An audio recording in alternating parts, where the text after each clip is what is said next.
नमस्कार दोस्तों, मैं सतीश चंद्र भास्कर आप सभी लोगों का आपके अपने channel RSSS centre of knowledge में स्वागत करता हूं।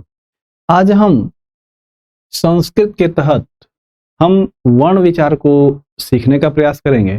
पिछले क्लास में हम लोग संज्ञा प्रकरणम के तहत वर्ण विचार में माहेश्वर सूत्र को सीख चुके हैं। वहां हम प्रत्याहार बनाना भी सीख चुके हैं और हम लोगों ने अच वर्ण यानी जिसे हम स्वर कहते हैं उसे भी अच्छी तरीके से सीख लिया है।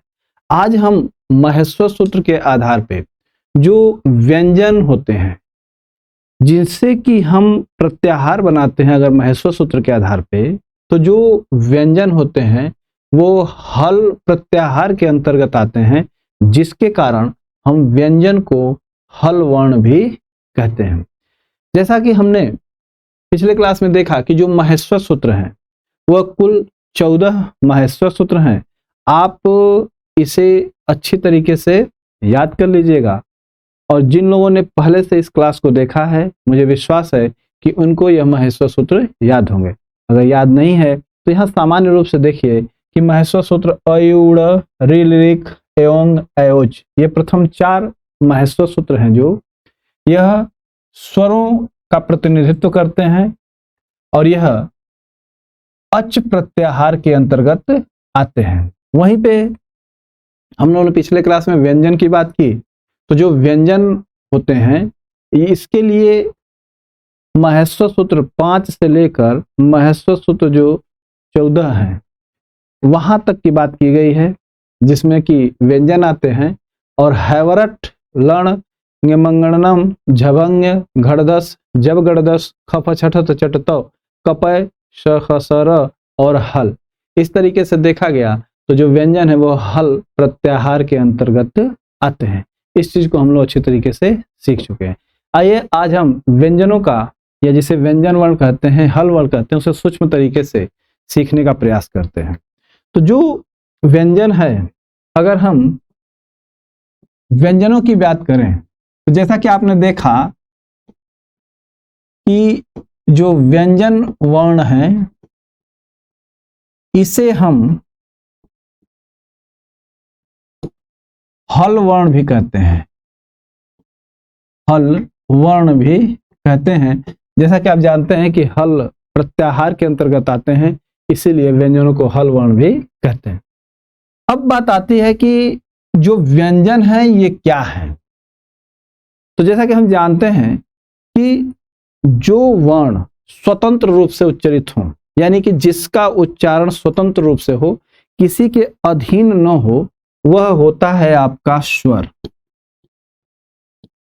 लेकिन अगर हम बात करें कि कोई ऐसा वर्ण जो किसी के अधीन हो, अर्थात वह स्वतंत्र रूप से उच्चारित न हो, उसे हम कहते हैं व्यंजन। व्यंजन अर्थात व्यंजन वे होते हैं जो किसी की सहायता से उच्चारित होते हैं, सहायता से उच्चारित होते हैं। लेकिन जो स्वर हैं ये स्वतंत्र होते हैं और इनके लिए किसी की सहायता की आवश्यकता नहीं पड़ती है। लेकिन जो व्यंजन है वह स्वरों की सहायता से उच्चारित होते हैं। यहाँ पे हम कह सकते हैं कि जो व्यंजन है वो सहायता लेते हैं, तो किसकी सहायता लेते हैं? स्वर, यानी कि स्वरों के साथ व्यंजनों का उच्चारण होता है। तो यहाँ पे अगर हम देखें कि जो व्यंजन है उसे अगर हम परिभाषित करने की कोशिश करें कि व्यंजन आखिर क्या है, तो हम इसे इस तरीके से लिख सकते हैं कि वे वर्ण जो स्वतंत्र, वे वर्ण जो स्वतंत्र रूप से न बोले,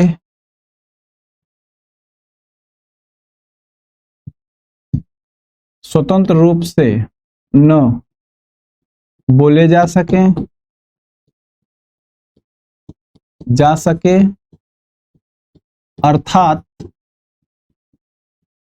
अर्थात जिनका उच्चारण यहाँ पे देखिए लिखा गया है कि वे वर्ण जो स्वतंत्र रूप से न बोले जा सके, अगर स्वतंत्र रूप से बोले जा सके तो स्वर हो जाएंगे, लेकिन यहाँ पे क्या कह रहा है कि वे वर्ण जो स्वतंत्र रूप से न बोले जा सके, अर्थात जिनका उच्चारण स्वरों की सहायता से हो, उसे व्यंजन कहते हैं, व्यंजन कहते हैं। अर्थात यहाँ पे हम देखते हैं कि जो व्यंजन होते हैं वो स्वरों की सहायता से उच्चारित होते हैं। वहीं पे हम अगर कुछ महत्वपूर्ण विशेषताओं की बात करें कि जो व्यंजन है इनकी क्या विशेषताएं हैं, तो यहाँ पे हम देखें कौन कौन सी विशेषताएं निकल के आती हैं। तो जैसा कि हम जानते हैं कि जो शुद्ध व्यंजन होते हैं, या यहाँ पे एक बिंदु हम लोग निकाल के समझते हैं, विशेषताएं, विशेष व्यंजनों की क्या विशेषताएं होंगी, इस तरीके से देखें तो यहाँ पे हम देख रहे हैं, तो जो पहली विशेषता निकलती है कि जो शुद्ध व्यंजन होते हैं वो हलंत के साथ लिखे जाते हैं, यानी कि हल वाले वर्ण जो होते हैं वह व्यंजन कहलाते हैं। अर्थात तो स्वर रहित जो वर्ण होंगे वह व्यंजन कहलाते हैं। तो इसे हम लिखेंगे कि शुद्ध व्यंजन वर्ण को हलंत के साथ लिखा जाता है। अगर हम हलंत की बात करें कि शुद्ध व्यंजन वर्ण को कैसे लिखते हैं, तो यहाँ पे कैसे लिखते हैं, देखिए क, च, ट, इसी तरह से कोई भी ले लीजिए, ख भी ले लीजिए। तो यहाँ पे हम देख रहे हैं कि इन्हें हम हलंत के साथ लिख रहे हैं, तो ये शुद्ध व्यंजन है।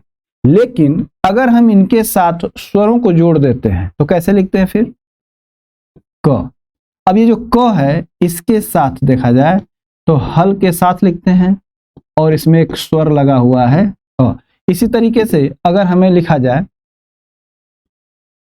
ता, तो ता जो लिखा गया है इस पर स्वर लगा हुआ है, तो अगर हम इसे वर्ण विच्छेद करते हैं तो ये होगा आपका त और प्लस आ। इस तरीके से देखें तो जो हल के साथ हैं ये ही शुद्ध व्यंजन कहलाएंगे। तो यहाँ पे हम ये कह सकते हैं कि जो भी व्यंजन होते हैं यह अर्धमात्रिक होते हैं। तो आपसे कभी कभी कंपटीशन में पूछता है कि अर्धमात्रिक वर्ण कौन कौन से हैं, तो आप कह सकते हैं कि जो व्यंजन वर्ण होते हैं यह अर्धमात्रिक होते हैं। तो यहाँ पे हम लोगों का एक बिंदु निकल सकता है कि व्यंजन को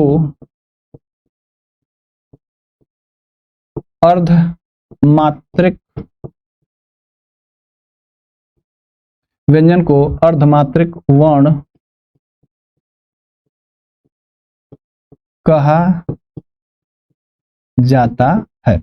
इसी के बाद एक विशेषता और निकलती है कि चूंकि ये हल प्रत्याहार के अंतर्गत आते हैं इसलिए इसे हम हल वर्ण कहते हैं। तो यहाँ पे एक बिंदु और हम लिख सकते हैं, वो होगा कि व्यंजन वर्ण हल प्रत्याहार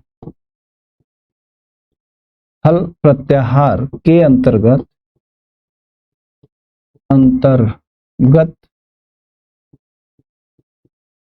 आते हैं,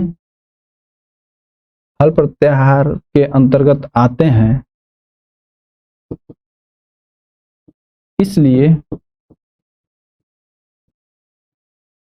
इसलिए व्यंजनों को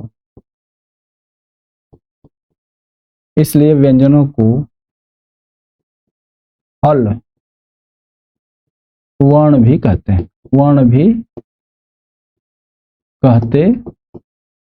वहीं पे एक बिंदु और निकलता है कि जो व्यंजन है उनकी संख्या कितनी है। तो यहाँ पे अगर हम देखें कि जो व्यंजनों की संख्या की बात की जाती है, तो यहाँ पे कुल आप काउंट करेंगे तो यहाँ पे कुल 33 व्यंजन आते हैं, जिसमें से एक ह को छोड़ दिया जाता है। तो कुल व्यंजनों की जो संख्या होती है वह कुल कितनी होती है, 33। तो यहाँ पे हम लिख सकते हैं क्या कि व्यंजन वर्ण 33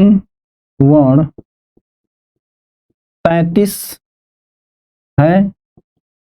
जो अब ये जो 33 वर्ण हैं ये कहाँ कहाँ आते हैं, तो यहां से भी क्वेश्चन आपको पूछा जाता है कि जो 33 व्यंजन वर्ण है वो माहेश्वर सूत्र में कहाँ पे उनका उल्लेख है। तो कहेंगे कि यह माहेश्वर सूत्र के 5वां जो सूत्र है हैवरट से लेकर उनका जो 14वां सूत्र है हल, यहां तक के वर्णों को हम व्यंजन वर्ण कहते हैं।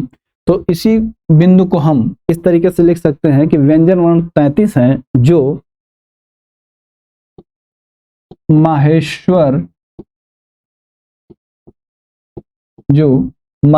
सूत्र के 5वें हैवरट 5वें सूत्र हैवरट से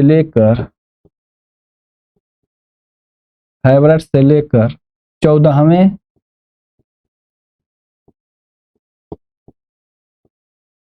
सूत्र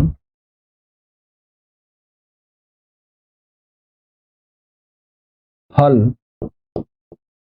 तक कुल 10 सूत्र होते हैं। ठीक है, तो कुल 10 सूत्रों के अंतर्गत आते हैं। आप भी इसी तरीके से नोट्स बनाने का प्रयास कीजिएगा, संस्कृत बहुत आसानी से आपको समझ में आ जाएगी। तो इस तरीके से हमने देखा कि जो व्यंजन हैं वे स्वतंत्र होते नहीं हैं, ये स्वरों की सहायता से बोले जाते हैं और उनकी ये प्रमुख विशेषताएं होती हैं। अब हम देखते हैं कि जो स्वर हैं, तो स्वरों की सहायता से तो व्यंजन बोले जा रहे हैं, लेकिन व्यंजनों के कितने प्रकार होते हैं, तो हम लोग ये सीखते हैं कि व्यंजन कितने प्रकार के होते हैं। तो सामान्यतः देखा जाए तो जो व्यंजन है वो मुख्य रूप से 3 प्रकार के होते हैं, लेकिन एक संयुक्त या मिश्रित वर्ण जुड़ने के कारण अगर हम देखें तो व्यंजनों को हम मुख्य रूप से 4 कैटेगरी में बांट सकते हैं। तो आइए देखते हैं व्यंजनों के प्रकार। तो जो नेक्स्ट बिंदु है हम लोगों का वो है व्यंजनों के प्रकार। तो यहां पे हम देखें तो कह सकते हैं कि मुख्य रूप से 3 प्रकार, मुख्य रूप से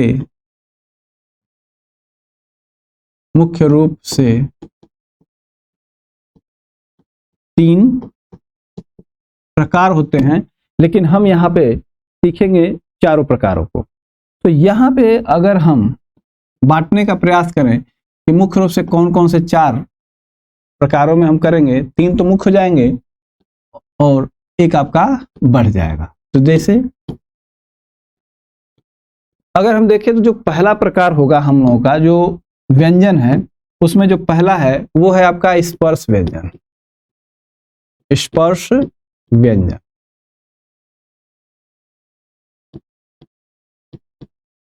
स्पर्श व्यंजन।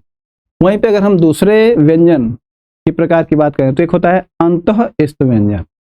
तो एक होगा आपका अंतःस्थ व्यंजन, अंतःस्थ व्यंजन। वहीं पे एक होगा आपका ऊष्म व्यंजन,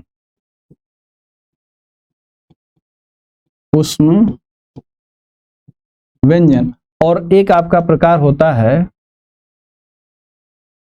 वो है आपका मिश्रित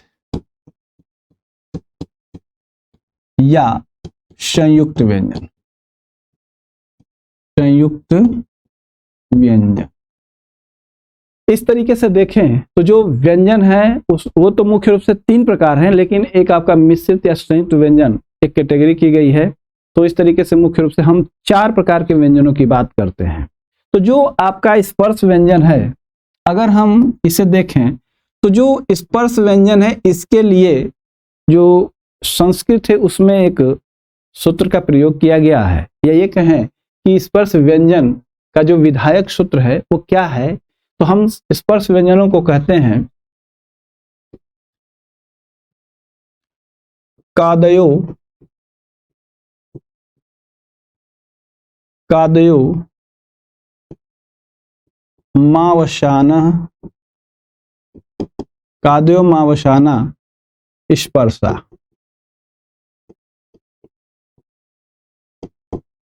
कादयो मावसाना स्पर्शा का अर्थ है कि जो आपके उच्चारण करने वाले पार्ट हैं, स्वरों का या व्यंजनों का, या ये कहें कि वर्णों के जो उच्चरित करने वाले वोकल पार्ट होते हैं, कंठ है, तालु है, जीवा है, मूर्धा है, तो इनको स्पर्श करते हुए अगर हवा यानी कि वायु, प्राणवायु बाहर निकलती है तो उसे हम स्पर्श व्यंजन कहते हैं, जिसे कि कादयो मावसाना स्पर्शा के नाम से जानते हैं। यहाँ पे अगर हम बिंदु को समझने की कोशिश करें तो इसमें कौन से वर्ण आते हैं, तो यहाँ पे देखा गया कि जो स्पर्श व्यंजन होते हैं ये वर्गीय व्यंजन के अंतर्गत आते हैं, या ये कहें कि इन्हें वर्गों में विभाजित किया गया है। तो कुल कितने वर्ग हैं स्पर्श व्यंजनों की अगर बात करें तो कुल 5 वर्गीय व्यंजन हैं, या ये कहें कि स्पर्शीय व्यंजन कुल कितने हैं, तो कुल 5 वर्गों में विभक्त हैं और हर वर्ग में 5-5 वर्ण हैं। इस तरीके से समझें कि जो स्पर्श व्यंजन है यह 5 वर्ग में विभक्त है और हर एक वर्ग में कुल 5 वर्ण है। इस तरीके से देखा जाए तो कुल कितने स्पर्श व्यंजन होंगे इसे, तो कहेंगे कि कुल स्पर्श व्यंजनों की संख्या 25 है। तो कहेंगे कि कुल स्पर्श व्यंजन कितने हैं, 25 है। यहां से भी क्वेश्चन आते हैं स्पर्श व्यंजन कितने होते हैं, तो यहां पे हम कहेंगे कि ये वर्गीय व्यंजन हैं एवं वर्गीय व्यंजनों को संक्षेप में अगर हम देखें तो कुवर्ग, चुवर्ग, टुवर्ग, तुवर्ग, इस तरीके से हम लिखते हैं संक्षेप में। तो ये जो वर्ण होते हैं ये चू, टू, इस तरीके से वर्गीय व्यंजनों में विभाजित किए जाते हैं, और जहां पे जो उ होता है इसकी संज्ञा हो जाती है और इसका फिर लोप हो जाता है, तो यह च वर्ग का रूप धारण करता है, और उ का इत संज्ञा होने की वजह से इसे हम यहाँ पे उदित वर्ण भी कहते हैं। तो जो स्पर्श व्यंजन होता है उसे हम उदित वर्ण कहते हैं, तो ये उदित कहलाते हैं, उदित कहलाते हैं। वहीं पे अगर हम इन वर्णों की बात करें तो जो ये वर्ण हैं इनको देखा जाए तो आपका आएगा कुवर्ग,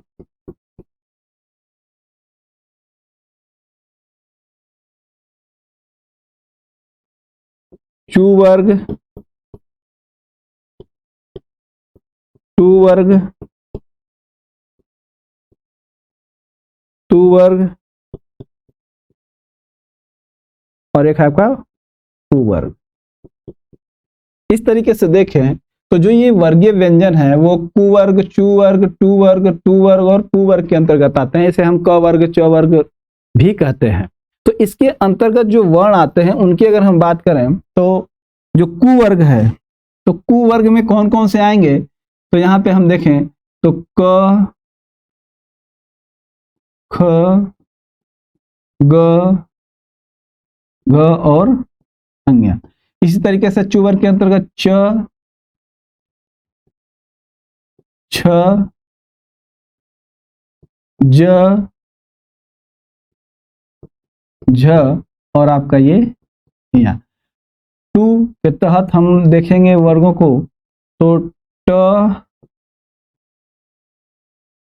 ठ, ड, ढ और है आपका ड। तुवर्ग के अंतर्गत त,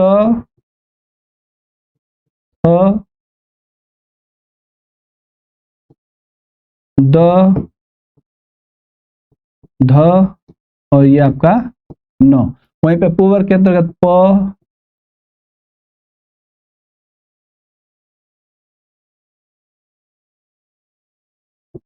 प, फ, ब, भ और ये आपका म। इस तरीके से देखें तो जो स्पर्श व्यंजन होते हैं उसके लिए हम काद्योमावसाना स्पर्शक के रूप में जानते हैं, यानी कि जिनका उच्चारण कंठ तालु मूर्धा को स्पर्श करते हुए होता है उसे हम स्पर्श व्यंजन कहते हैं और ये वर्गीय व्यंजन तथा उदित कहलाते हैं। और इनकी जो संख्या है वो कुल कितनी है? 25 है। ये आप देख रहे होंगे कि क ख ग घ अंग्या, च छ ज झ इया, इस तरीके से इनको हम काउंट करेंगे तो इनकी संख्या कितनी आती है? कुल 25। तो यहाँ पे आप लिख सकते हैं कुल 25। कुल कितने हैं आपके? 25 है। वहीं पे अगर हम अंतःस्थ व्यंजनों की बात करें तो जो आपके अंतःस्थ व्यंजन है इसे अगर हम देखें तो अंतःस्थ व्यंजनों के लिए एक सूत्र है जो कहते हैं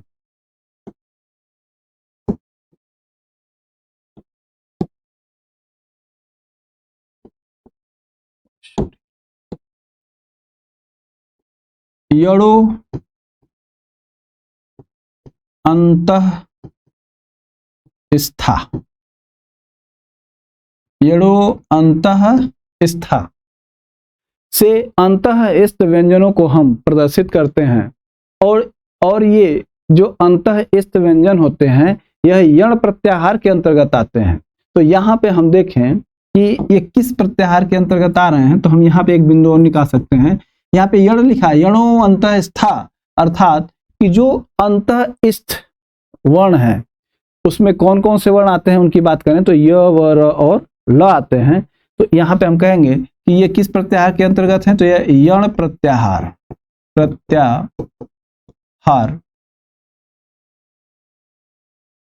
के अंतर्गत आते हैं।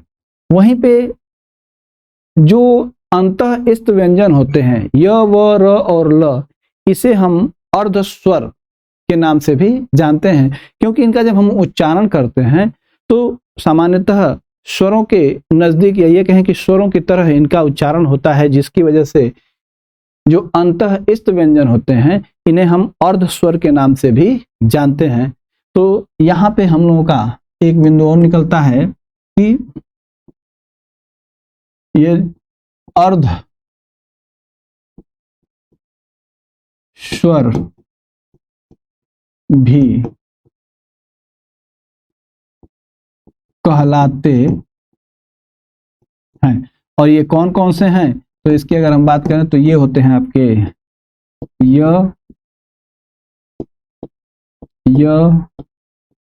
व, र और ये आपके ल। इस तरीके से अंतःस्थ व्यंजन कौन कौन से हैं? य, व, र, ल और किस प्रत्याहार के तहत है? यण प्रत्याहार के तहत। इसका विधायक सूत्र यणो अंतःस्था। इस तरीके से अगर हम उष्म व्यंजन की बात करें तो जो आपका उष्म व्यंजन होता है, अगर हम उष्म व्यंजन की बात करें तो उष्मा निकलती है, यानी कि जब इन वर्णों का उच्चारण करते हैं तो जो आपके उच्चारण यानी कि वोकल पार्ट होते हैं कंठ तालु मूर्धा, इनसे जो वायु है वो बाहर जब निकलती है तो घर्षण करती हुई निकलती है, और जब घर्षण करती है तो उसमें गर्मी पैदा होती है, उष्मा निकलती है, जिसके कारण इन वर्णों को उष्म व्यंजन कहते हैं, जिसमें श, ख, स और ह को जोड़ा जाता है। तो आइए इससे संबंधित जो बिंदु है उसकी बात करें तो इसे हम कहते हैं शल उष्माणा। शल उष्माण। और यह आपका जो वर्ण है वो आता है शल प्रत्याहार के तहत। ये जो वर्ण है शल प्रत्याहार के अंतर्गत आता है। शल प्रत्याहार के अंतर्गत आते हैं।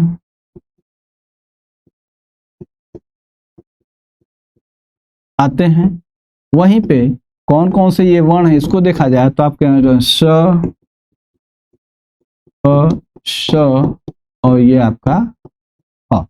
इस तरीके से देखें जो ऊष्म व्यंजन होते हैं वो श, ख, स और ह होते हैं। वहीं पे अगर हम मिश्रित व्यंजनों की बात करें कि मिश्रित व्यंजन कौन कौन से होते हैं, तो यहाँ पे हम संस्कृत के दृष्टिकोण से समझने की कोशिश करें तो जो व्यंजनों में मिश्रित वर्णों की बात की गई है, इसमें एक खास बात है कि यह जो वर्ण होते हैं इनका माहेश्वर सूत्र में कहीं भी स्थान नहीं प्राप्त है। ये कहें कि माहेश्वर सूत्र में इनको परिगणित नहीं किया जाता है। तो यहाँ पे एक बिंदु होगा कि माहेश्वर सूत्र में परिगणित नहीं होते हैं, यानी कि माहेश्वर सूत्र में मिश्रित या संयुक्त व्यंजनों को गिना नहीं जाता है। अगर हम बात करें कि कौन कौन से ऐसे मिश्रित या संयुक्त व्यंजन हैं, तो आप पहले ले सकते हैं छ, एक है आपका त्र और एक है आपका ज्ञ। श्र भी आता है, उसे भी हम ले सकते हैं। आइए यहाँ पे पहले छ, त्र, ज्ञ की बात करें कि यह मिश्रित है तो आखिर किससे मिलकर बना है। तो जो छ है ये आपका बनता है क प्लस मूर्धन्य स जिसे कहते हैं, और इसमें अ स्वर मिलने से होता है। वहीं पे त्र की बात करें तो त, फिर र और फिर आपका अ।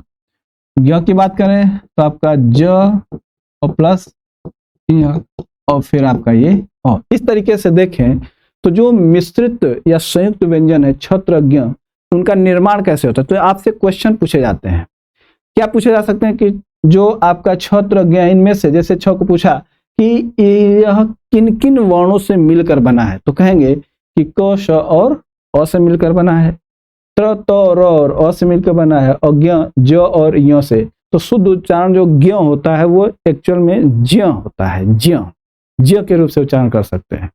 लेकिन अब चूंकि प्रचलन में आ गया है ज्ञ, तो कोई दिक्कत नहीं है, ज्ञ ही से कहिए। अब एक क्वेश्चन और इसमें से बनता है कि जब छत्र ज्ञ में आधा वर्ण कौन सा है, इस तरीके से देखें तो पूछा जाता है कि त्र में आधा वर्ण कौन सा है।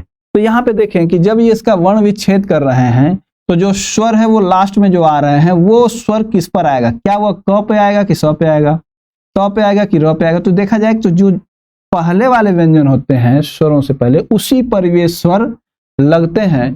तो इसका अर्थ हुआ कि जो छ है ये आपका जो बना हुआ है, इसमें अगर देखें तो इसको हम लिखेंगे इस तरीके से क और र।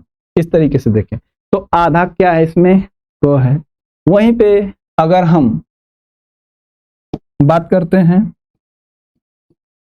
इसकी, तो इसमें आधा कौन सा वर्ण होगा, तो इसमें आधा होगा आपका तो, क्योंकि र आपका पूरा है।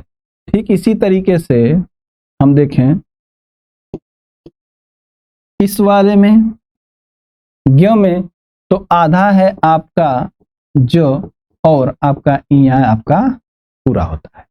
इस तरीके से देखें तो कभी कभी पूछता है तो आप इस चीज कॉन्सेप्ट को भी समझिए। तो ये जो वर्ण आपको दिख रहे हैं छत्र ज्ञ में, तो ये क्या होते हैं आधे वर्ण। आधे वर्ण का अर्थ हुआ कि इसे हम स्वर रहित कहेंगे, स्वर रहित यानी कि स्वर नहीं है। तो छत्र ज्ञ में क, त, ज ये स्वर रहित वर्ण है। इस तरीके से आज हम लोगों ने क्या सीखा, तो हम लोगों ने आज व्यंजनों के बारे में सीखा। जो व्यंजन वर्ण होते हैं वो क्या होते हैं, और जो व्यंजन वर्ण हैं उनकी क्या विशेषताएं होती हैं, और मुख्य रूप से जो व्यंजन है वो कितने प्रकार के होते हैं। तो इन प्रकारों को आप आसानी से याद रखिएगा। यहाँ से क्वेश्चन अक्सर आते हैं, वर्गीय व्यंजन से आते हैं। उदित व्यंजन कौन से हैं, तो उदित व्यंजन ही आपके स्पर्श व्यंजन है। तो उदित वर्ण ये है। उदित वर्ण क्यों कहते हैं, क्योंकि इसे कुवर्ग, चुवर्ग, टुवर्ग, तुवर्ग और पुवर्ग से दिखाया जाता है, जिसमें उ की संज्ञा हो जाती है, उसका लोप होता है। इस तरीके से हमने अंतःस्थ व्यंजनों की बात किया। तो अंतःस्थ व्यंजन को हम यण प्रत्याहार से प्रदर्शित करते हैं, वहीं पे उष्म व्यंजन को हम शल प्रत्याहार और मिश्रित या संयुक्त व्यंजन जो है वो छत्रज्ञ है। तो यहाँ पे हम लोग ने सीख लिया व्यंजन वर्णों को। अब हम अगले क्लास में व्यंजनों और स्वरों को प्रयत्न के आधार पर बांटने का प्रयास करेंगे। तो मिलते हैं अगले वीडियो में। धन्यवाद।